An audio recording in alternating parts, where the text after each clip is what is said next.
प्यार करने वाले, आम आदमी पार्टी को प्यार करने वाले और देश को प्यार करने वाले लोग यहाँ इकट्ठे हुए हैं। मुझे कुछ लोग मिले, वो जैसलमेर से आए, कोई पोखरण से आया है, कोई पीलीबंगा से आया है, कल रात के चले हुए हैं, कोई गंगानगर से आया है। ये आपका प्यार है, यही प्यार है जो हमें थकावट नहीं होने देता। हम इसलिए आपके साथ हैं।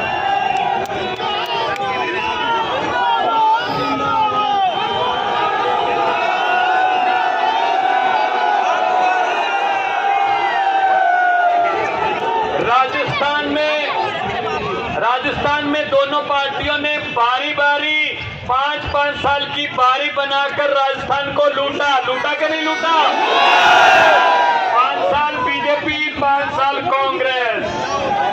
हमको ये लगता था शायद अब सत्ता से बाहर होके ये जो सत्ता से बाहर हुई पार्टी है वो ठीक हो गई, चलो दोबारा ले आते हैं। दोबारा आके फिर नए सिरे से लूटने लगते थे। हमारे पास कोई विकल्प नहीं था, लेकिन अब भगवान ने एक झाड़ू भेज दिया है जो ये गंदगी की सफाई करेगा। सफाई भाई साहब, दिल्ली में सफाई हुई 2 बार। कांग्रेस को देश की राजधानी में सबसे पुरानी पार्टी हकाने वाली कांग्रेस को 2 बार 2015 और 2020 में कितनी सीटें मिली?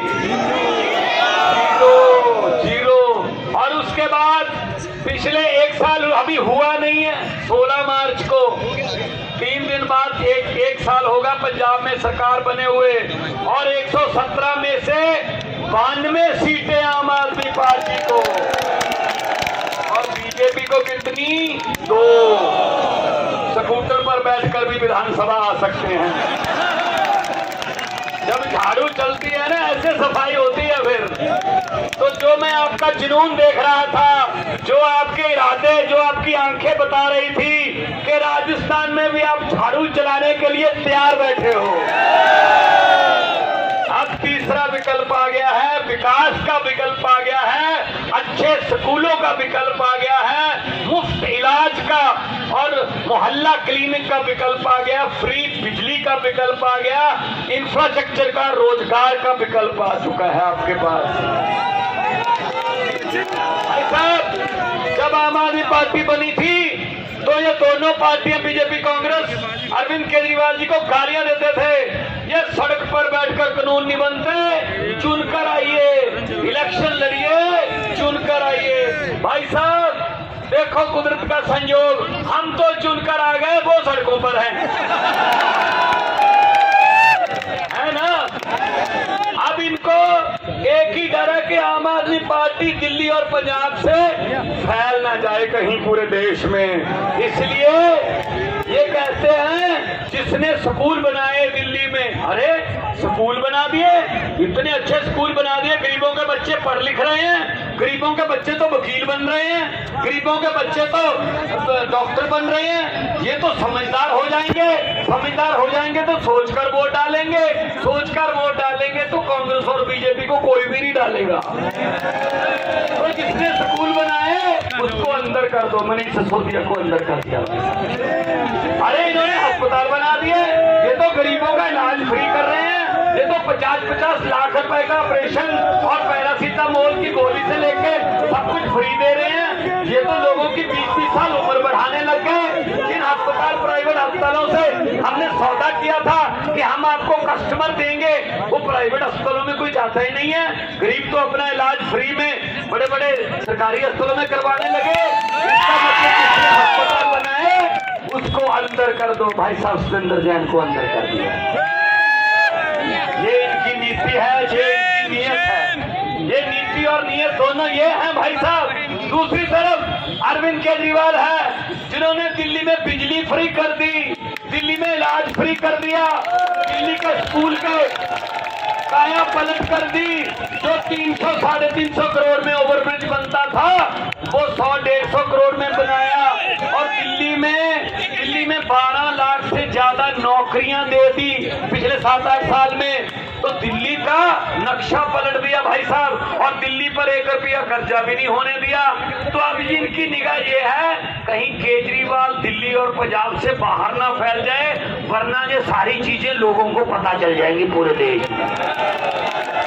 तो भाई साहब राजस्थान के स्टूडेंटों को नौकरी उनकी डिग्री के मुताबिक मिलनी चाहिए कि नहीं मिलनी चाहिए? राजस्थान के बुजुर्गों को, आपके माँ बाप को अच्छा इलाज फ्री में मिलना चाहिए या नहीं मिलना चाहिए? बिजली फ्री होनी चाहिए या नहीं होनी चाहिए? और ये कहते हैं कि ये तो फ्री की रेवड़ी बांटते हैं, ये तो फ्री की रेवड़ी बांटते हैं। बड़े साहब कहते हैं, बड़े साहब वो कहते हैं ये फ्री की रेवड़ी बांटते हैं केजरीवाल जी। अरे लोगों का टैक्स का पैसा है, लोगों से पैसा लेकर टैक्स का उसको लोगों पर ही लगाना है, तो ये फ्री की रेवड़ी कैसे हो गई? अगर ये फ्री की रेवड़ी है, यहाँ पर कुछ बीजेपी वाले भी खड़े होंगे, आते हो ऐसी सभाओं में जरूर आते हैं वो, क्योंकि उन्होंने रिपोर्ट देनी होती है शाम को अपने बॉसेस को, और बॉसेस पूछते हैं कितना रश था, कितनी जोर से नारे लग रहे थे। तो इतनी जोर से नारे लगाना आज कि वो कहें सर आपको बताने की क्या जरूरत है, आपको भी घर पे सुनी गए होंगे। तो अगर ये बिजली, ये शिक्षा, ये इलाज, ये मुफ्त की रेवड़ी है, तो बड़े साहब जी बता दीजिए 15 लाख हर खाते में आएगा, ये पापड़ किसने बेचा था? 2 करोड़ नौकरियां दे दूंगा हर साल, ये वाला झूठ किसने, जुमला किसने बोला? बहुत हुई महंगाई की मार अब की बार बीजेपी सरकार, अब महंगाई कम हो गई, गैस सिलेंडर का रेट बढ़ गया ना, तेल का रेट बढ़ गया ना, रेल बेच दी, एयरपोर्ट बेच दिए, LIC बेच दी, आपकी पेंशन खा गए, सब कुछ बेच दिया। और ये मत सोचना कि इतना कुछ बेच दिया कुछ खरीदा नहीं, खरीदा भी है। कौन? मीडिया, मीडिया है। और मैं तालियां चाहूंगा ये वाले मीडिया के लिए, कम से कम इन्होंने हिम्मत तो की कैमरे लगाने की हमारे सामने। अब हमको टीवी पर आज शाम को दिखाना ना दिखाना तो इनके बॉस का काम है, लेकिन इन्होंने शूटिंग तो कर ली, कहीं ना कहीं तो काम आई जाएगी। तो भाई साहब जो झाड़ू है वो सफाई करता है। जब आप वोट डालने जाओगे, इलेक्शन की जो मशीन होती है उस पे आप देखना हर एक नाम है और हर पार्टी के सामने चुनाव चिन्ह है। मेरी बात ये याद रखना, जयपुर में भगवंत मान आए थे और ये बात कह के गए थे, जहां भी जाता हूं वो कहता हूं कि वो बटन जो है जो दबाओगे, वो बटन ना तो कांग्रेस के पंजे का है, ना बीजेपी के कमल के फूल का है, ना ही वो किसी हाथी का है, ना ही किसी सीढ़ी का है, ना ही किसी दाती हथौड़े का है, और ना ही किसी तीर कमान का है, और ना ही किसी झाड़ू का है वो बटन। असल में राजस्थान वालों, वो बटन आपकी और आपके बच्चों की किस्मत का बटन है। इससे पहले आपके पास 2 ही बटन थे और उनमें से एक ही दबाना पड़ता था। किस्मत बदलनी है तो बटन बदल लो। किस्मत बदलनी है तो क्या बदलना है? बटन आ गया नया। ये कहते रहते ना डबल इंजन की सरकार चाहिए, डबल इंजन। भाई डबल इंजन का जमाना खत्म है, नया इंजन चाहिए। ये देखिए नए मॉडल का इंजन पहुंच चुका है, इलेक्ट्रॉनिक इंजन है, पोल्यूशन भी नहीं करता, स्पीड भी बहुत अच्छी है, विकास की, और नया इंजन है। और दिल्ली में नया इंजन लगा, दिल्ली की पटरी जो गाड़ी है वो पटरी पे चढ़ गई, तो नए इंजन की जरूरत है, लेटेस्ट मॉडल के नए इंजन की। हमको 2 इंजनों की जरूरत नहीं है। जो डबल इंजन है वो डबल करप्शन करता है, है ना? इसलिए हम आपको कहने आए हैं, आपको यही कहने आए हैं, जितना प्यार आप कर रहे हो ना, जितना प्यार अब मुझे पता चला, हमारे कल रात हमारे वर्करों ने झंडे लगाए, हमारे फोटो लगाए होंगे, सुबह तक वो सारे ही उतार के आज फिर लगाए, फिर उतार कर फेंके। भाई साहब, हमारे झंडे उतार दोगे, हमारे फोटो जो है वो निकाल दोगे, लेकिन जो लोगों ने जगह दे रखी है उसको कैसे निकालेंगे? क्योंकि हुकूमत वही करते हैं जिनका दिलों पर राज होता है। यूं कहने को तो मुर्गे के सर पे भी ताज होता है। बहुत से मेरे भाई यहाँ पे राजस्थान में आए हैं, ये लड़ाई आपको लड़नी पड़ेगी। ये अरविंद केजरीवाल अकेले लड़ाई नहीं लड़ सकता, ये भगवंत मान की लड़ाई नहीं है, ये मनीष सिसोदिया की लड़ाई नहीं है, तुम्हारी लड़ाई है भाई साहब, तुम्हारी लड़ाई है। लड़ोगे ना?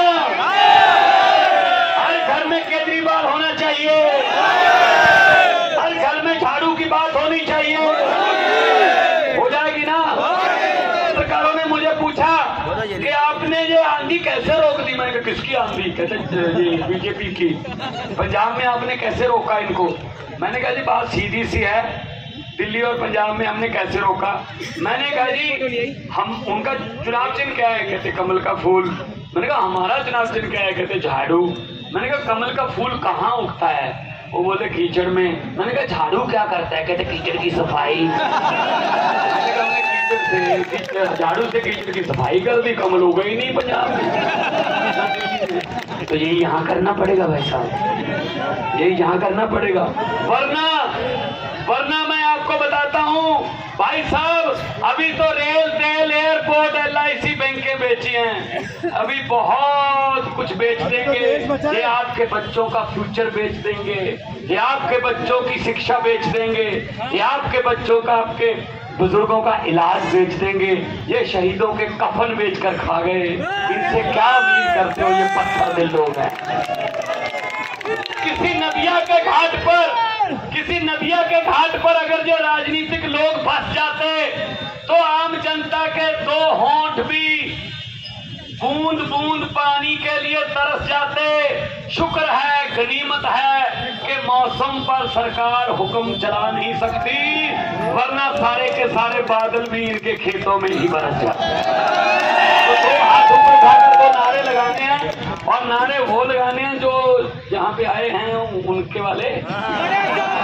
वो ये बताएं जी, हमें बताने की जरूरत क्या, आपके घर पे भी सुने होंगे, उनके घर के शीशे और ताकियां हिले, दोनों हाथ ऊपर उठाकर इनकलाब, इनकलाब,